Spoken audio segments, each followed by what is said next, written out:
Hello everyone, it is Thursday, April 26, 2018. Of course, yesterday was New Comic Book Day, which means right now today is New Comic Book Video time. So this past Wednesday was a pretty decent week for books. Obviously not as big as last week, but still a really nice selection of books. And then I picked up some variants I'm going to show you. And then I picked up 3 vintage books. I've been showing vintage books a lot, and some people are like, hey, you don't show vintage anymore. So I'm going to show you 3 vintage books I picked up. One is a Nick Cardy cover of Aquaman and a couple of Neil Adams covers. So let's jump right into the books, shall we? First one I'm going to show, Stabbity Bunny number 4. I am enjoying Stabbity Bunny. This is still a very limited print run. A lot of shops are not carrying this book in big numbers, but I like it, and I'm going to continue reading it. So Stabbity Bunny number 4. Wonder Woman 45. Is that 45? 45?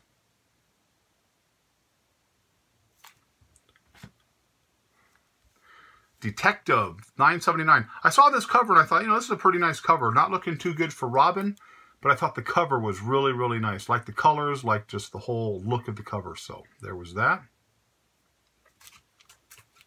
Of course, Infinity War started or opened up tonight in certain theaters. I'm not going to go tonight, but of course they had to release the Thanos Annual. And the one thing I didn't like about this is they have a $5 price tag on this. And this really wasn't a real thick book. So it's just, again, we talked about this last week about the price of books. Some titles are just money grabs. You notice a lot of Venom covers coming out because of the movie that's coming out. And then Thanos with the Infinity War. They had a lot of Thanos stuff coming out. Now, the storyline was really good. And I normally wouldn't buy this book, but I have enjoyed the Thanos storyline. And I wanted to get the annual. But for me, the $5 price point on this wasn't real wild about that because it's not a really thick book. Zombie Tramp number 41. This is an older book, but I saw it on the shelf, and I didn't have this cover, and I wanted to get it because it kind of reminded me of a Negan in The Walking Dead. She's with her bat, got a little heart in the hand, and there's that. So Mendoza comes out with some pretty nice Zombie Tramp covers. This is not one of his covers, though. This is done by Magenta, and it's a really good cover. I'm not wild about some of the other storylines he does. I'm not a big Dollface guy, or I'm not really enjoying Black Betty or anything like that, but I am enjoying Zombie Tramp. Speaking of price gouge and what we had discussed, this was a $6 book this past week, $5.99. This was Hunt for Wolverine number 1, and there was no reason in the world this should have been a $5.99 book, but it was. So that was cover 1. And I picked up this cover here. It's close to a Virgin variant, but it wasn't, a little bit of writing right there. And then I got a comment from a viewer who said, well, if you don't like the price points on these, why do you spend the money on it? I spend the money on it because I am very grateful that I am financially in the position to do that. But if I was not financially in the position to do that, I would be stuck buying the few books that I really enjoy reading. And I wouldn't be buying some of these other ones that are just kind of extras that I'm putting away for the shop when I reopen. And I read Batman, Amazing Spider-Man, books like that. But if the books continue to be a higher price book, regular collectors, ones who might be financially strapped, and I've had some viewers give me comments saying, I'm on a strict $25 a week budget. You get a $6 book or a $7.99 book, which some of these are, that takes a chunk of your budget out of there. So hopefully the companies, Marvel, DC, will kind of go the way of some of the smaller independent. Image is real good at the $2.99, $3.99 price point. If you keep it like that, I think we'll be okay. But if you keep going up with these, $6 books and up, it's just going to be harder and harder for a lot of people to buy multiple books. So hopefully they will kind of take heed and kind of level out the playing field as it relates to the prices. So Lady Death, I'm a big Lady Death fan, big Vampirella fan. And this was Unholy Ruin number 1. I just always like those 2 characters. Speaking of independent press, Ice Cream Man number 4, cover 1.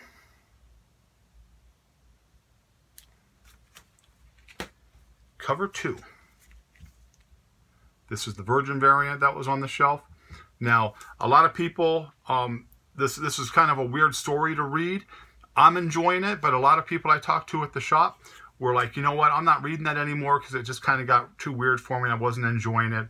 I'm enjoying it. So if you're reading Ice Cream Man, I would like to hear what you think of that book. So I personally like it. Trinity 22.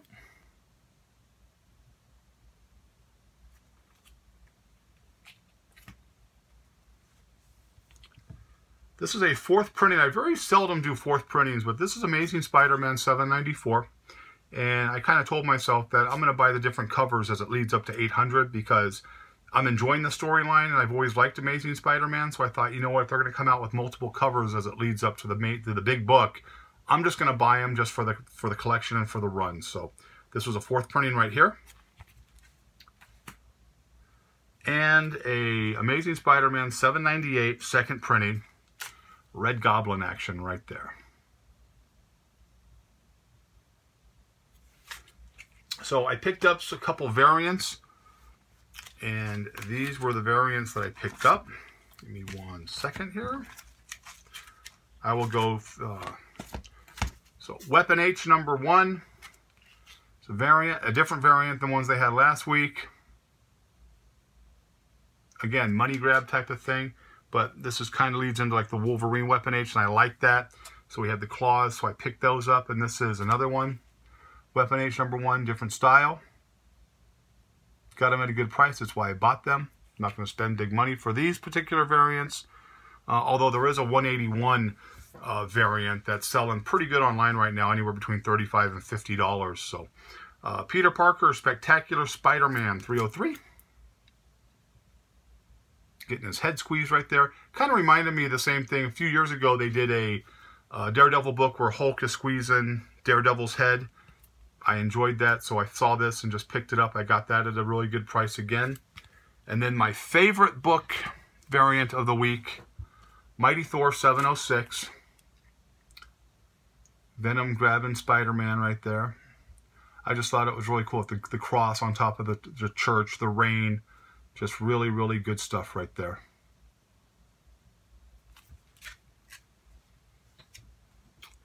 And so someone sent me a message and they were like, hey, you know what? You haven't been showing a lot of older books. Are you still buying older books? I'm always buying older books.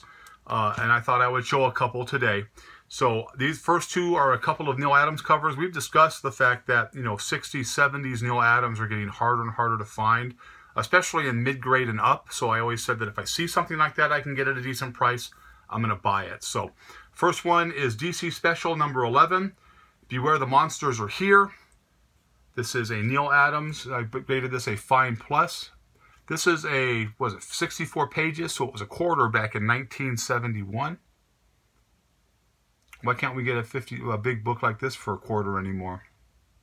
Inflation, right? There's that. Neal Adams. Never go wrong with Neal Adams. Never. Next one I picked up, 1968. Adventure Comics number 378. I graded this one as well a Fine Plus. Another Neal Adams cover. Really cool right there. And then the last book I picked up was a Nick Cardy cover. Nick Cardy did a lot of books in the 60s and 70s. And I don't think he gets a lot of credit for the books that he does. I think he's a very good artist. I've always enjoyed him, especially his cover work. So if you look at some of his covers, really, really nice.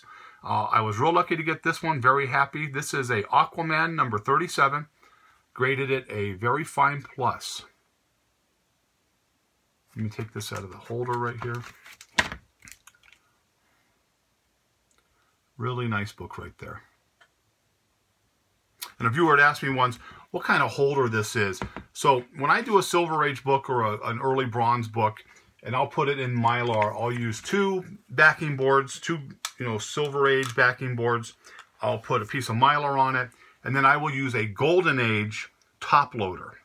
These are by BCW. You can buy usually 10, and I get a discount, so I get them for like $16.99 for a pack of 10. And for me, if you have a book that's worth, $35, $40 and up, why would you not put it in this? This is just an added protection at a pretty reasonable price. I know some of you probably have gigantic collections like I do, and buying, thousands of top loaders is not financially feasible. So I just try to buy a couple at a time and just put books in there as I get them. So there was that. So those were the books I picked up, the variants, and then a couple of the older vintage books. And then I got a comment from a viewer who asked me what my opinion was as it relates to the future of the industry. So I'm going to touch base on that really quick. He wanted to know based off of publication and then retail stores. So a lot of comic book shops are it's very hard to make money as a comic book dealer here. When you talk to comic book shops, if you don't have a good business plan or you haven't been in business forever and have a crap load of, consistent box buyers who come in and buy their books every week, it's real hard for a comic book store to stay open and feasible. You have to have a good plan. Like I said, my business model was older, back issue, high grade books. I did very well with that. But you see a lot of shops. I've seen a lot of shops close in Las Vegas in just the last 5 years that I've been here, open and close, because people don't pick up their books. So if you want shops to stay open in your area and you do have a box, pick up your books, okay? Buy some books. Buy locally if you can.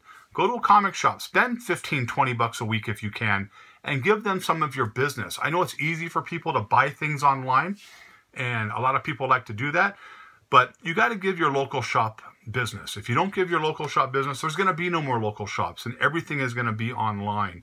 I don't like digital books. I think it's easier for publishers to do digital, and it's more financially feasible for them. But if we don't go out there and support the shops and buy the books at the shops and have hard copies, everything's going to be digital. And once it goes all digital, I'm going to stop reading. I only want to read digital books. So that was just kind of a quick little answer on that. I'd like to hear your opinion on that. So I want to thank everybody for the support. I appreciate it. I appreciate the questions and the comments. And I hope you liked the video. But if you didn't, nothing I can do for you. Have a great night, and I'll see you next week.